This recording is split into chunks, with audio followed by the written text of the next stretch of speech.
Olá, família! Sejam todos bem-vindos ao estudo diário das Escrituras. Gratidão pelos comentários de vocês aqui no YouTube. Um comentário mais lindo do que o outro, tá bom? Ficou até difícil de eu escolher algum aqui para compartilhar, tá bom? Tem aqui o do Edilson Oliveira, ele compartilhou, né? Gostei do comentário da avó, né? Que ensina a netinha ali. O nome dela é Sofia. Ele compartilha ali que a filha dele também ensina a neta de 6 aninhos, que também se chama Sofia ali, tá bom? E ele dá parabéns aos pais, avós, né? Que fazem esse papel de ensinar as crianças. Que lindo, né? E teve um outro comentário aqui também da Rita de Cássio de Rodrigues de Oliveira. Ela compartilha que na ala dela também tem uma avó que sempre trouxe os netos para a igreja, e uma neta já está na missão já, e a outra está na organização das moças, e é um exemplo para todos ali na ala. Então, parabéns, né? Veja que as pessoas notam, né? As pessoas veem, né? Esse esforço, né? Dos avós e outras pessoas para ajudar a criar, né? As crianças aí no Evangelho, tá bom? Gratidão pelos comentários de vocês. Vamos lá para o estudo de hoje. Hoje nós vamos compartilhar aqui Doutrina e Convênio, sessão 70, tá bom? Essa sessão aqui, no cabeçalho, o que ela explica aqui? Ela explica que é que do dia 1º de novembro até o dia 12 de novembro, teve 4 conferências especiais ali para tratar alguns assuntos, e essa revelação aqui, a 70, ela foi recebida após a 4ª conferência aqui, ou seja, no dia 12 de novembro aqui, quando eles estavam fazendo a 4ª conferência já especial ali. Já haviam tratado vários assuntos, né, sobre a publicação, né, de Doutrina e Convênio, tudo, e agora, né, eles fazem um voto de aceitação ali para as pessoas, né, sobre essas escrituras de Doutrina e Convênio. No cabeçalho está escrito assim, ó, é melhor dar uma lida aqui, ó.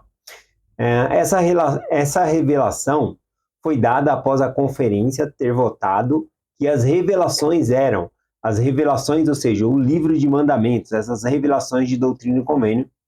Eles votaram em apoio porque elas eram valiosas para a igreja como as riquezas de toda a terra. Olha que lindo, né? A maneira que eles votaram. Bom, aqui também, nessa revelação, mostra que por meio do sacerdócio também os céus estão abertos, Deus continua a revelar o seu plano, né? A revelações aos seus servos, os profetas. Então mostra que tem um canal aberto hoje em dia também. Então é uma bênção aqui a sessão 70.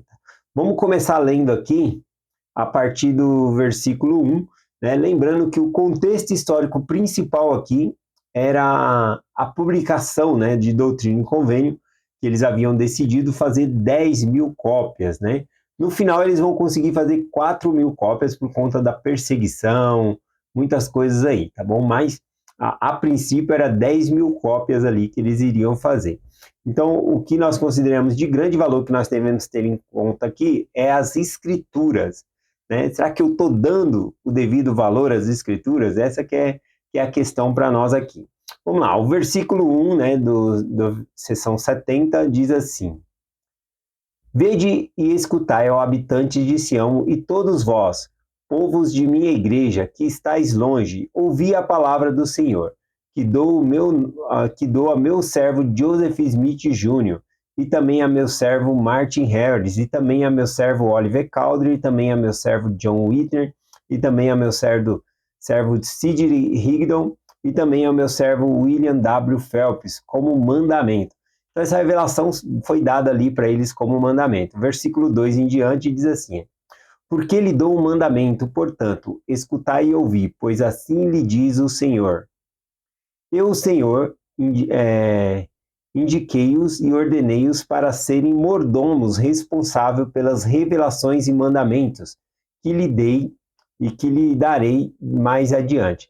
Bom, aqui então essa lista de nome que ele coloca aqui, né, de várias pessoas, ele está dando mandamento a essas pessoas que eles eram responsáveis, tá bom, por essas revelações que já tinham, tá bom, porque ia ser publicada, e também pelas revelações que ainda iria ter, tá bom? Então eles mandam publicar essas escrituras, né, o livro de mandamento, mas o cânone, né, as escrituras estão abertas, ainda vai receber muito outras revelações aqui, tá bom?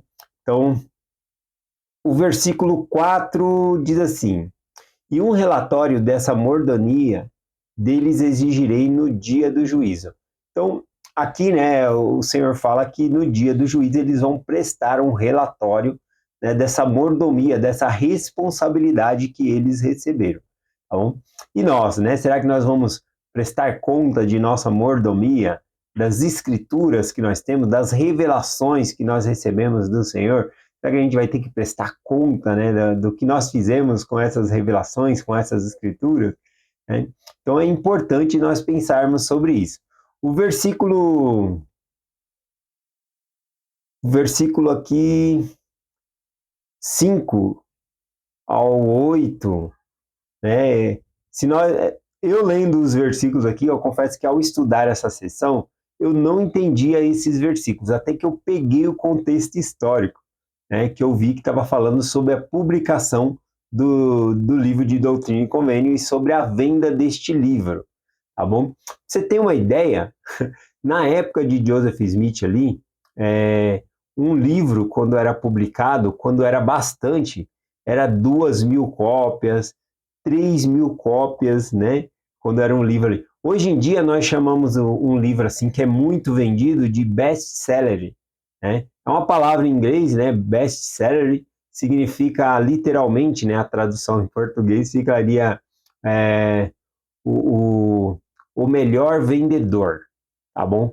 Então, um best-seller normalmente é usado aí para livros, né? Essa palavra é o livro mais vendido. Por exemplo, best-seller de 2025. Qual foi o livro mais vendido em 2000?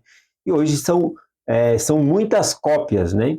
Aí então, só que não é o número de cópia que faz o livro ser um best-seller, mas sim o tanto de cópia que ele vendeu, tá bom? Então, um livro de muito sucesso vendeu bastante. Na época de Joseph Smith, fazia-se, como eu falei, obras muito boas, faziam ali 2.000 exemplares, né?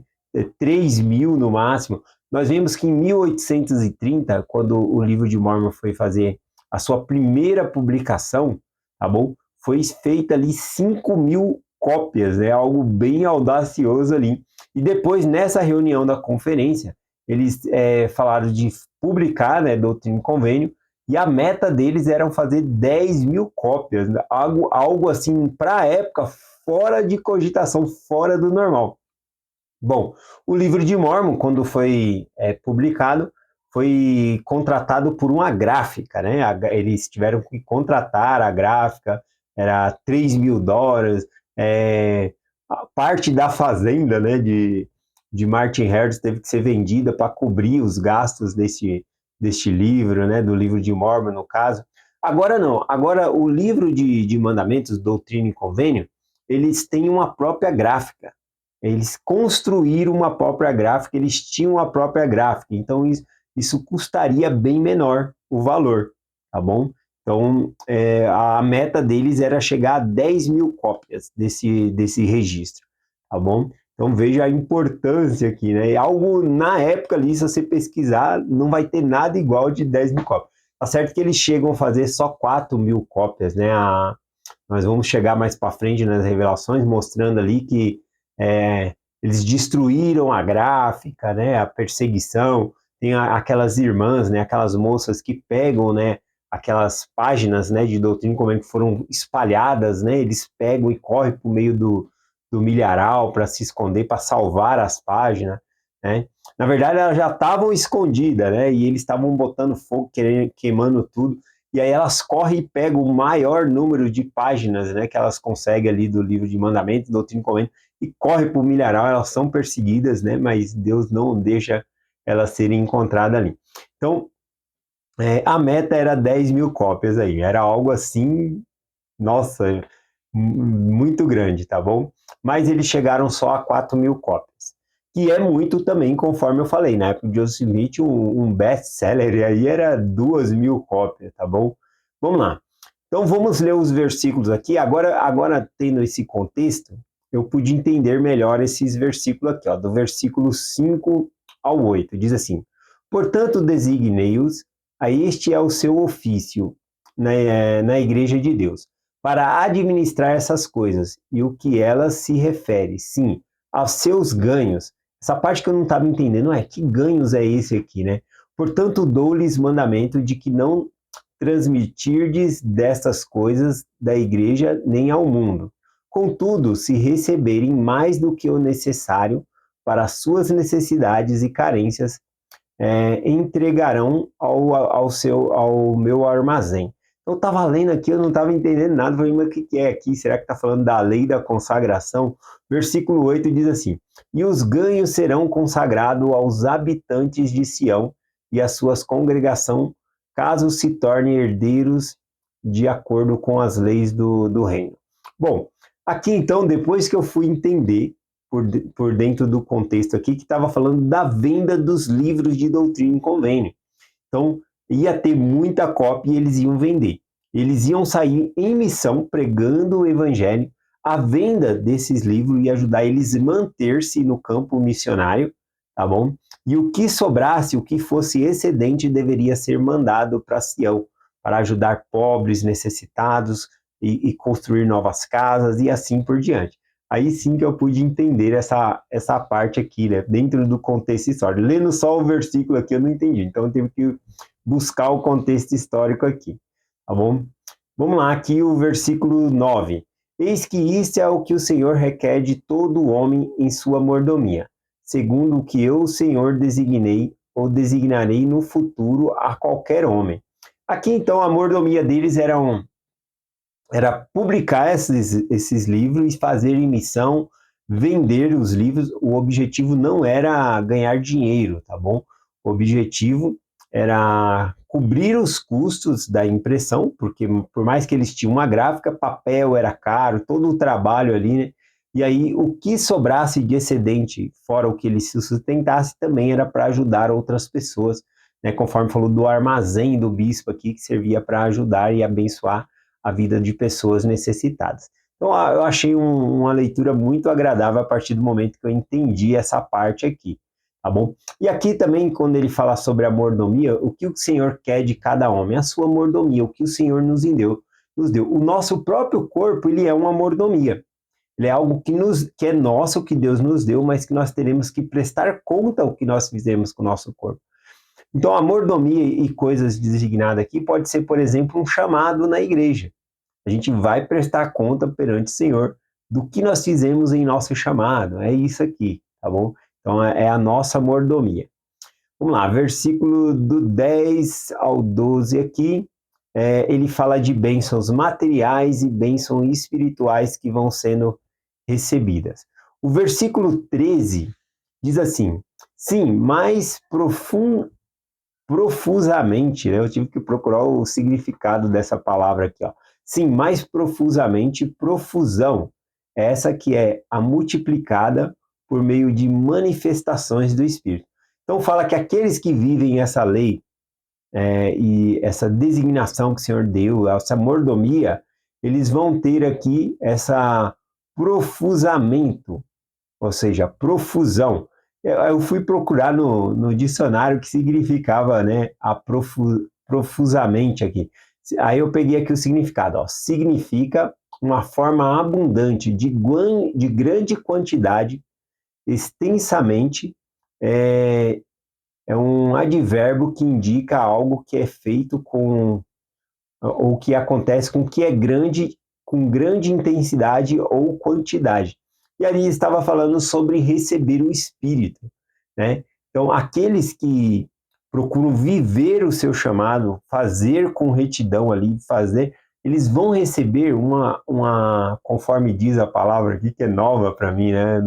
Nunca tinha me atentado. Eles vão receber aqui mais, profusamente, ou seja, profusão, mais abundantemente do Espírito. Vão experimentar uma experiência tão grande com o Espírito porque vão estar se entregando ao chamado, servindo a Deus e servindo as outras pessoas, tá bom? Então, achei interessante essa parte aqui também.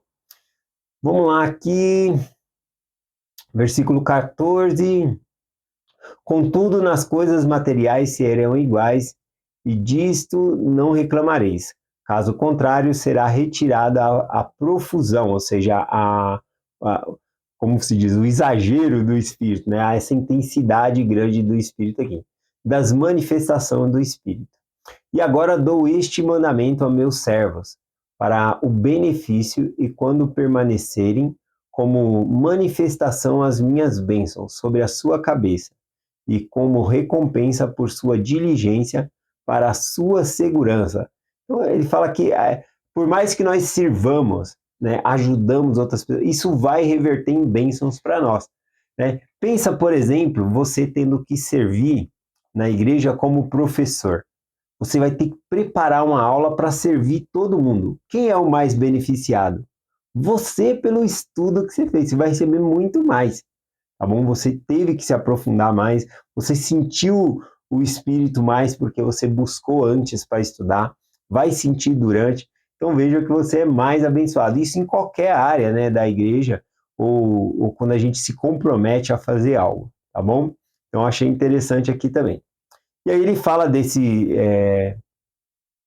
do reverter, né, o que sobrasse de excedente do dinheiro, seria aqui, ó, versículo 19, para alimento e para vestimento, para herança e para moradias e para terras, das quais circunstâncias que o Senhor colocou, e onde quer que eu, o Senhor, os envie. Ou seja, serviria para ajudar pessoas a fazer missão, para alimentação, para vestuário. Olha só que a igreja sempre preocupada em ajudar, né? Não estava preocupada em vender os livros para lucrar e enriquecer, não. Era para ajudar outras pessoas também. Então, acho muito interessante essa parte. Vamos lá, está faltando 2 versículos aqui para acabar, versículo 17 e 18. Pois eles foram fiéis sobre muitas coisas e agiram bem, uma vez que não pecaram. Eis que eu, Senhor, sou misericordioso e abençoá-lo-eis, e eles entrarão no gozo dessas coisas. Assim seja. Amém. Acho que quando ele fala aqui no gozo dessas coisas, ou seja, na alegria dessas coisas, é de sentir o Espírito, conforme a gente leu aqui os versículos um pouco antes, falando de sentir o Espírito com aquela palavra de profusão, ou seja, com intensidade, tá bom? Eu acho que essa é a palavra certa ali também. Então, é essa a mensagem, tá bom? Que nós compartilhamos e prestamos o testemunho de que quando nós servimos e quando mais a gente se entrega ao chamado, mais a gente é abençoado também, mais a gente vai sentir o Espírito. Isso é uma verdade constatada, né? Quando nós vivemos e procuramos fazer o nosso chamado, tá bom? Seja ele aí, conforme no começo da aula a gente falou, até mesmo do chamado de pai, de mãe, né, dos comentários que a gente acabou de ler, tá bom? De avô, né? Então, muito bom. Então, é essa a mensagem que nós compartilhamos em nome de Jesus Cristo. Amém. Até amanhã.